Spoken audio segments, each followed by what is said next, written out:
Somewhere in Minnesota, a wide receiver is smiling for the cameras, doing pizza commercials, cracking dad jokes about pepperoni, and quietly building the kind of grudge that turns into a Hall of Fame highlight reel. His name is Justin Jefferson, and if you think he's just another star wideout doing the media rounds, think again. Because underneath that calm, quiet, professional exterior is a man who has been overlooked, underserved, and flat-out disrespected by his own franchise's quarterback carousel, and he is done being polite about it. Stick around, because this story has everything: snubs, quarterback chaos, a Little Caesars pizza tour, and a receiver who might be plotting the greatest revenge season in modern NFL history. The snub heard around the league. Let's start with the insult that lit the fuse. When the league's own coaches, scouts, and executives sat down to rank the best wide receivers heading into the new season, Justin Jefferson, the man many still consider the most talented pass catcher on the planet, got bumped to number 2. Behind him, none other than his old LSU running mate, Cincinnati's Ja'Marr Chase, who has now claimed the top spot in that poll for a second year running. And here's where it gets spicy. Jefferson didn't pretend to be fine with it. When asked directly about landing behind Chase, he didn't dodge the question with some robotic non-answer. He admitted it stings. He said it's something that's followed him his whole career, going all the way back to being overlooked as a recruit. It's the kind of quote that tells you everything you need to know about what's simmering beneath that calm exterior. This isn't a guy who's used to being told he's second best, and he clearly isn't planning on getting comfortable with it now. Because let's be honest, this isn't a new story for Jefferson. Rewind the clock to his high school days, and the kid who would go on to torch NFL secondaries for 6 straight seasons was barely a blip on recruiting boards. A modest 3-star prospect. Nobody's 5-star headliner. Nobody's can't-miss superstar. He had to fight his way onto the LSU roster, fight his way into a crowded receiver room, and fight his way past bigger names to become the player we know today. Getting doubted isn't new territory for Justin Jefferson. It's basically his origin story. And every single time the world has counted him out, he's answered by torching the record books. The quarterback curse now, here's the part of the story that should make every Vikings fan a little bit furious, and every neutral fan a whole lot more sympathetic to Jefferson's frustration.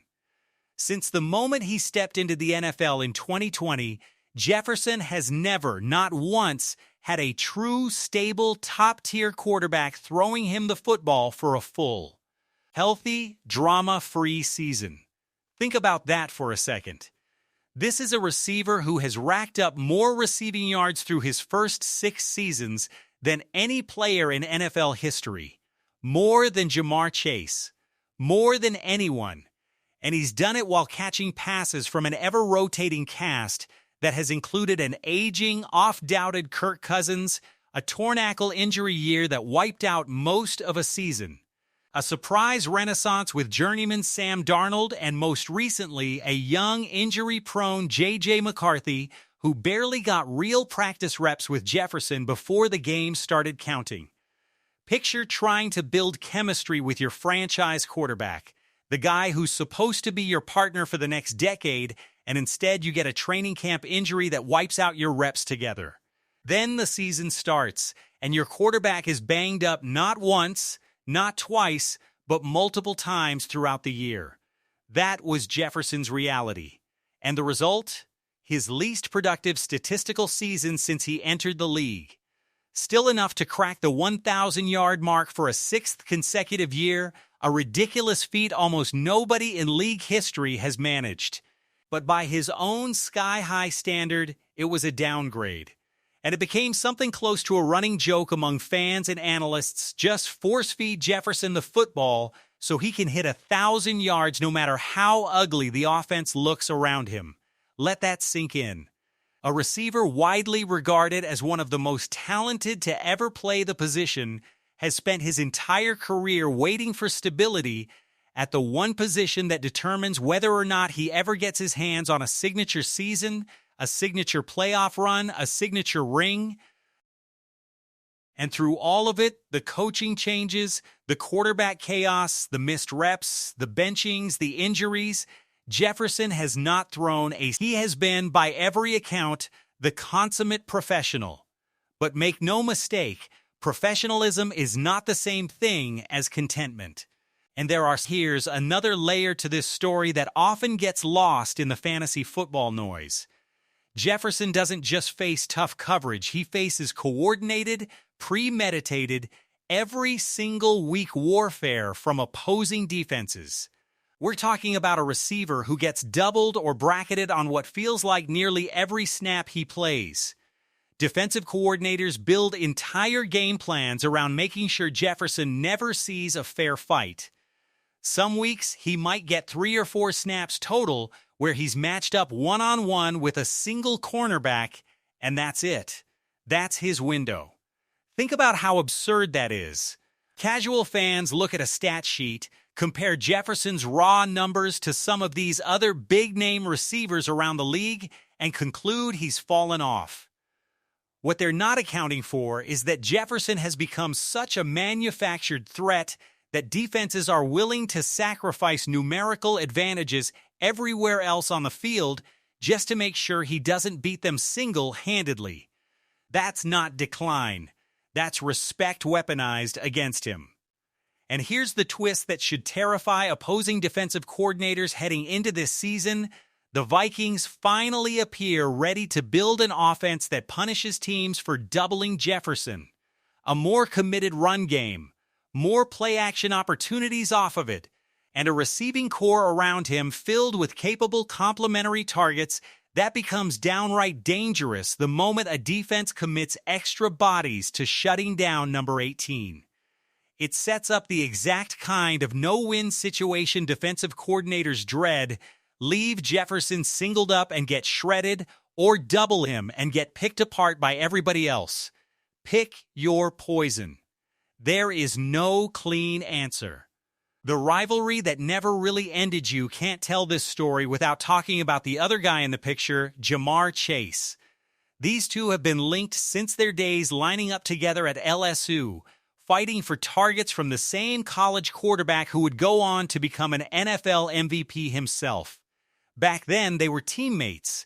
Now they're the two most talked about wide receivers alive, perpetually compared, perpetually ranked against one another, perpetually forced into the same headline. And here's the cruel irony fueling the whole narrative. While Jefferson has been stuck riding out the most chaotic quarterback situation in the league, Chase has spent his career catching passes from one of the most naturally gifted, most consistently available franchise quarterbacks in modern football. Different circumstances entirely.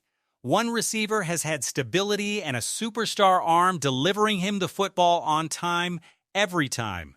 The other has had a revolving door of question marks under center. And yet, despite all of that, Jefferson still holds the edge in career receiving yards through his first 6 seasons over Chase. Still hauls in production nobody else in the league can match. Still gets talked about in the same breath as the greatest to ever do it, a trajectory some analysts believe could ultimately end with Jefferson recognized as the most complete receiver of his generation, if not of all time. So when the polls, the panels, and the power rankings keep nudging Chase ahead of him, even while acknowledging Jefferson's brilliance, you can understand why there might be an extra layer of motivation building behind Jefferson's calm, media-trained exterior. This isn't just about beating one specific list. It's about a receiver who has quietly, patiently done everything the sport has asked of him and still finds himself having to answer questions about why he isn't ranked number 1. The pizza tour and the quiet fire now, in the middle of all this, the snubs, the quarterback drama, the double coverage, Jefferson has been out doing something delightfully normal. A media tour for Little Caesars Pizza. Talking hot and ready deals, cracking jokes, being the affable, likable, larger-than-life personality that has made him one of the most marketable stars in the league. And on the surface, it looks like just another feel-good athlete endorsement run. But scratch beneath the surface, and even in these light-hearted appearances, you can hear it. The slight edge in his voice when the ranking question comes up. The acknowledgement that being overlooked has followed him his entire life, going all the way back to his high school recruiting days. It's the voice of a guy who smiles for the cameras and sells you a pizza, but who is very clearly keeping score in the back of his mind. That's the fascinating duality of Justin Jefferson.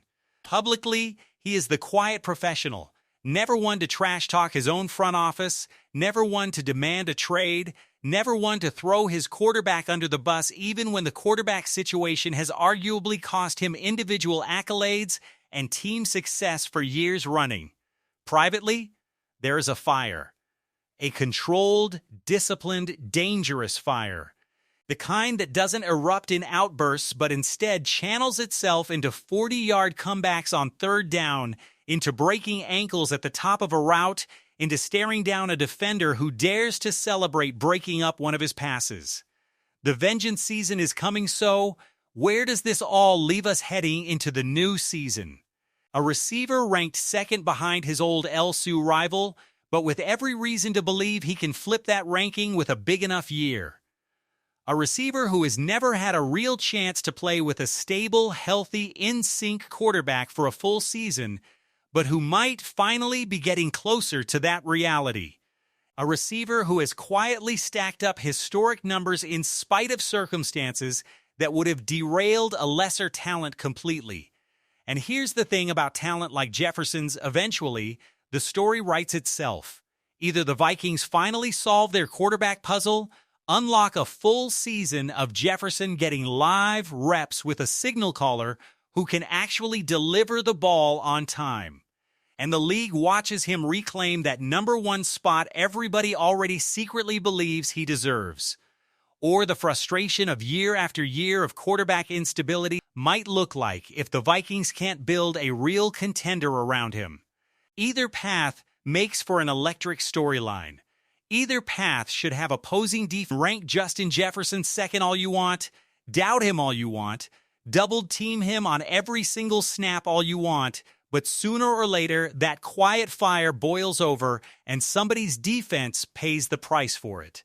Because make no mistake, this is a receiver who has been doubted since high school, doubted through injury seasons, doubted through quarterback chaos, and doubted through every ranking list that dares put someone else's name above his. And every single time, Justin Jefferson has answered with numbers that speak louder than any panel of executives and coaches ever could. So keep sleeping on him if you want. Keep ranking him second. Keep bracketing him with 2, sometimes 3 defenders on every play. Just don't be shocked when the fire beneath that calm, quiet pizza commercial exterior finally erupts into the kind of season that ends every single debate about who the best wide receiver in football really is. The Vengeance Tour is coming, folks, and Justin Jefferson is bringing the receipts. If this story got you fired up, smash that like button right now. Jefferson deserves it, and honestly, so do you for making it this far. Drop a comment below and let us know. Do you think Jefferson takes back that number one spot this season, or does he keep getting slighted by the panels and the polls? And if you're not subscribed yet, what are you waiting for? Hit that subscribe button, ring the notification bell, and join the squad because we've got way more explosive NFL storylines coming your way. See you in the next one, Jeromes.